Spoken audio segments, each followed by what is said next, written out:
शिव जी के ऐसे वचन सुनकर गिरजा बोली, हे नाथ, क्या आप मेरे दुख को नहीं जानते? संसार में संतानहीन होने के बराबर कोई दुख नहीं है। मेरा पहला जन्म बिना संतान के ही व्यतीत हो गया। अब यह जन्म भी उसी प्रकार बीतना चाहता है। देवताओं ने मेरे साथ छल करके मुझे बांझ बनाकर बहुत दुख पहुंचाया है। यदि पुत्र न हो तो संसार के सहस्त्रों ईश्वरों पर धिक्कार है। जब गुणवान पुत्र उत्पन्न होता है तभी लोक में शुभ कर्मों का फल प्राप्त हुआ प्रतीत होता है। यह कहकर गिरजा बहुत रोई। तब शिवजी ने गिरजा को उठाकर हृदय से लगाते हुए कहा, हे गिरजे, हम तुमको ऐसा उपाय बताते हैं जिससे तीनों लोकों में सब कार्य पूर्ण होंगे। मैं, विष्णु तथा ब्रह्मा सब उसके बस में हैं। हम सबको अपना गुरु अर्थात गणपति कहते हैं। वह हमारा मुख्य रूप है, जिसकी सेवा से समस्त दुख दूर होकर सुख की प्राप्ति होती है। तुम 1 वर्ष तक उनका व्रत करो तो तुम्हारा मनोरथ सफल हो जाएगा। उनका नाम ही समस्त कष्टों को दूर करने वाला तथा आनंददायक है। वह व्रत कृष्ण पक्ष की चौथ को किया जाता है। वह व्रत गणेश चौथ का व्रत कहलाता है। उस व्रत को रखकर पवित्रता पूर्वक चंद्रमा के उदय होते ही पूजा करें। वह व्रत समस्त व्रतों का राजा तथा प्रत्येक इच्छा की पूर्ति करने वाला है।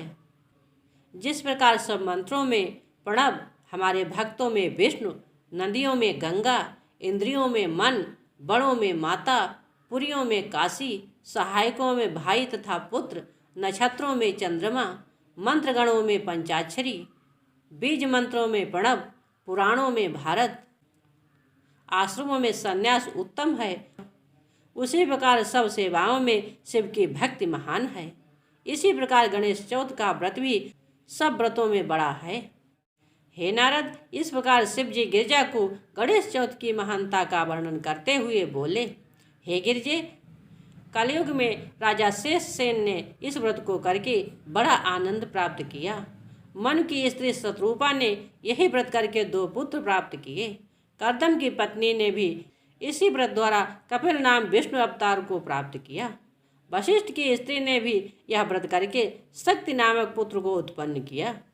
इसी प्रकार इस व्रत के प्रभाव से अनेक मनुष्यों ने पुत्र प्राप्त किए हैं। गिरजा, तुम भी इस व्रत के प्रभाव से अवश्य पुत्र प्राप्त करोगी।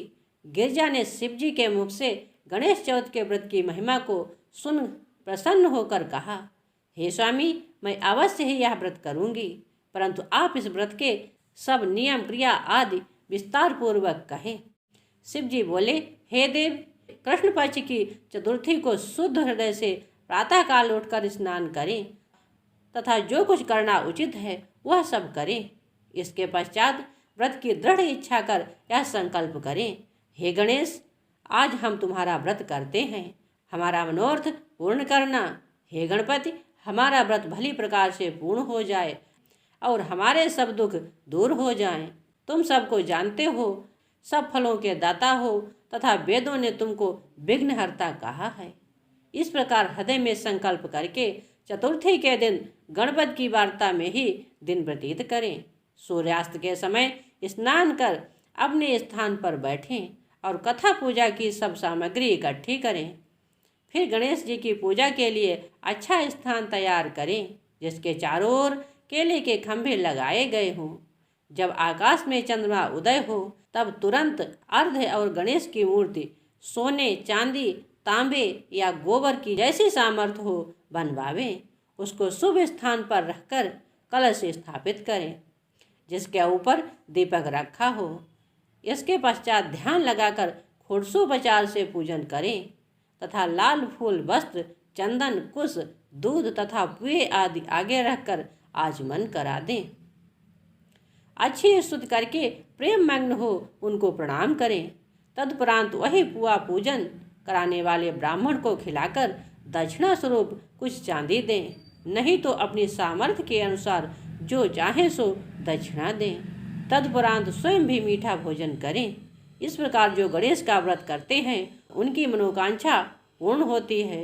इसलिए तुम भी इस व्रत को करो, तुम्हारी भी इच्छा पूरी होगी।